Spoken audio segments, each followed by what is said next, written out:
그럼 뭐 집에서 인강을 보면서 공부를 하면 자기주도 학습이고 학원에 가서 학원 선생님에게 강의를 들으면 자기주도 학습이 아닌 게 될까요?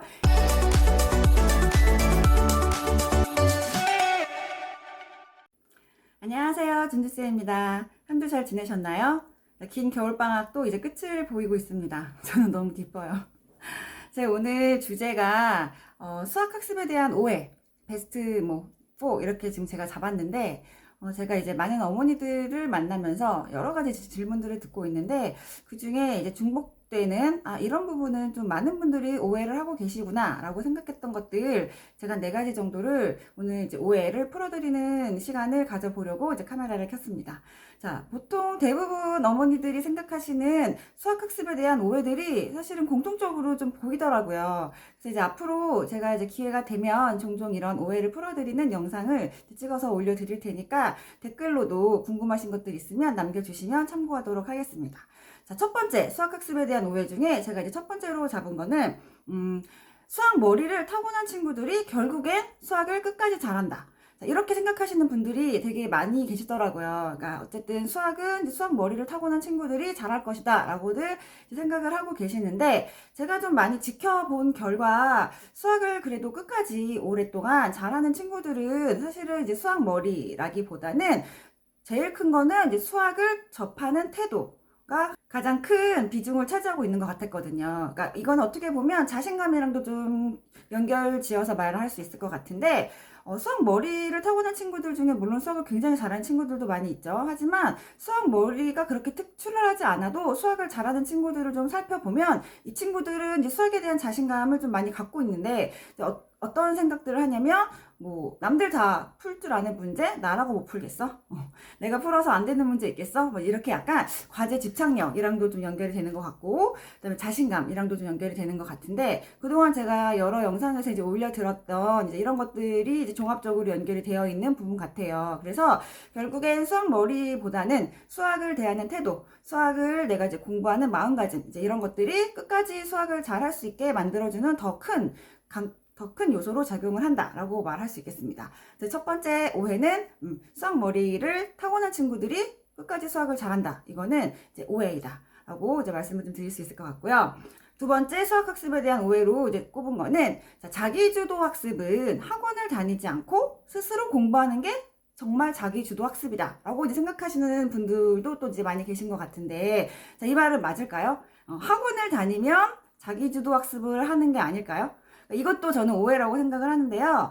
수학 학습을 할 때, 그러니까 아이들이 자기주도 학습이라는 거는 내가 공부할 어떤 분량이나 내용이나 나의 공부를 내가 스스로 주도해서 결정지어서 내가 스스로 이제 이끌어 나가는 공부를 하는 거가 자기주도 학습이 될 텐데 학원을 다닌다고 해서 이 친구가 자기주도 학습을 하고 있지 않다라고 생각할 순 없죠. 학원을 다니면서 본인이 필요한 부분에 대한 개념의 이제 지식을 얻는다든지 전체적인 커리큘럼이나 본인이 모르는 새로운 개념들을 배울 때 이제 학원을 활용을 하면서 그 안에서 내가 이제 학원에 가서 어떤 것들을 배웠으면 집에 와서 어떤 복습이 나한테 필요하고 학원에서 배웠던 내용들 중에 내가 정말 잊지 않고 가져가야 될 부분은 어떤 부분이고 그 다음에 이제 학원에 가서 보내는 시간과 내가 이제 혼자 과제나 스스로 혼자 공부하는 시간을 이제 잘 분배해서 학습 계획을 세운다든지 이렇게 자기 공부 안에 학원이 포함돼서 얼마든지 자기 주도 학습을 할 수 있는 거거든요.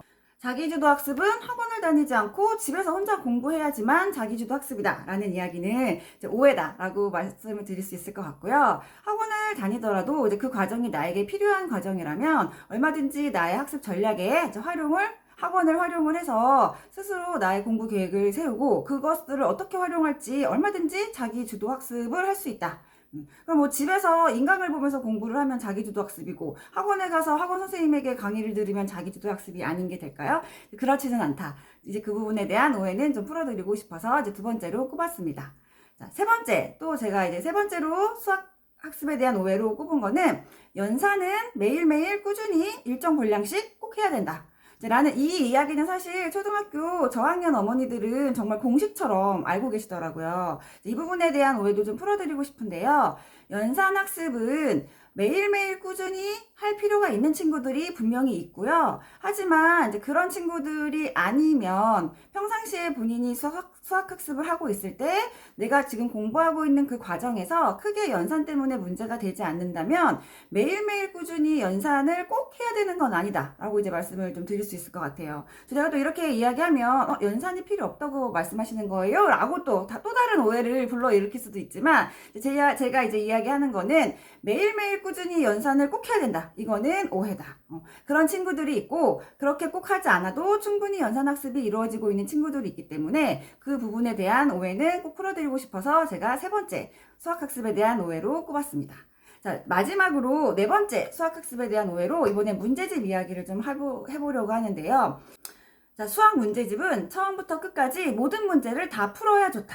올바로 학습하려면 모든 문제집을 처음부터 끝까지 다 풀어야 된다. 이것도 또 하나의 큰 오해라고 이제 말씀을 드릴 수 있을 것 같습니다. 이제 저는 수학 교재를 개발하고 이제 수학 문제집을 집필하고 이제 이런 게 저의 이제 직업인 사람이지만 저는 사실은 문제집을 처음부터 끝까지 모든 친구들이 다 풀어야 된다. 이렇게 주장하는 선생님은 아니에요. 왜냐하면 아이들이 수준이 계속 바뀌거든요. 점점 우리 아이가 학년과 학기가 이제 반복될수록 원래는 뭐 응용도 어려워하던 친구가 그 다음 학기에는 응용서를 이제 풀렸는데 또 너무 쉬워할 수도 있고 이런 식으로 점점 수준도 달라지고 그 다음에 또 어떤 학기에서는 문제가 좀 난이도가 너무 이제 특정 단원에서는 좀 어려운 학년과 학기가 있을 수 있죠. 이제 그럴 때는 아이가 평상시에 학습하던 시간보다 더 오랜 시간이 이제 걸릴 수도 있고, 이제 그렇기 때문에 이렇게 문제집을 사서 처음부터 끝까지 모든 문제를 꼭 다 풀고 넘어가야 된다라는 오해는 좀 접어두시고 마음을 좀 가볍게 내려놓으시는 게 오히려 더 도움이 된다고 생각을 합니다. 그래서 문제집을 이제 풀렸는데 우리 아이가 예상외로 너무 쉬워하고 지겨워한다. 이제 그러면 이렇게 짝수번만 풀고 넘어가게 한다든지 홀수번만 문제를 풀고 넘어가게 한다든지 이렇게 어떤 한 파트에서 일부의 문제만 풀고 넘어가게 해도 크게 문제가 되지 않고요. 그 다음에 교재에서 특정 그 어떤 한 스텝의 그 문제들이 좀 마음에 들어서 그 부분만 좀 연습을 시켜보고 싶다라고 생각하시면 다른 스텝은 건너뛰고 이제 그 부분만 연습을 시키신다든지 이렇게 교재를 선택을 했을 때 우리 아이의 현재 수준과 현재 상태에 맞춰서 적당하게 풀리고 넘어가셔도 크게 문제가 없습니다. 그래서 제가 이번 이제 수학 학습에 대한 오해 4가지를 일단 먼저 생각나는 대로 좀 정해서 설명을 좀 드려봤는데, 자, 앞에서부터 다시 한번 정리해 볼게요. 자, 첫 번째 오해. 자, 수학 머리를 타고난 친구들이 수학을 끝까지 잘한다. 자, 이거 아니라고 오해를 풀어드렸어요. 자, 두 번째, 자기주도 학습은 수학학원을 다니지 않고 혼자 스스로 해야지만 자기주도 학습이다. 자, 이것도 우리가 흔히 생각하는 오해가 될 수 있다. 자, 세 번째, 연산은 매일매일 조금씩 꾸준히 해야 된다. 자, 이런 친구들이 있고요. 아닌 친구들도 있다라고 말씀드렸어요. 자, 네 번째, 수학 문제는 처음부터 끝까지 다 풀어야 올바른 학습을 한 것이다. 자, 이 부분도 오해라고 말씀을 드렸습니다. 아까 앞에서 말씀드린 것처럼 앞으로도 수학학습의 오해들이 좀 많이 저에게 들려오면 제가 또 영상으로 준비해서 답을 드려보도록 하겠습니다. 오늘 영상 도움 되셨나요? 저는 다음 주에 더 좋은 주제로 찾아오겠습니다. 감사합니다.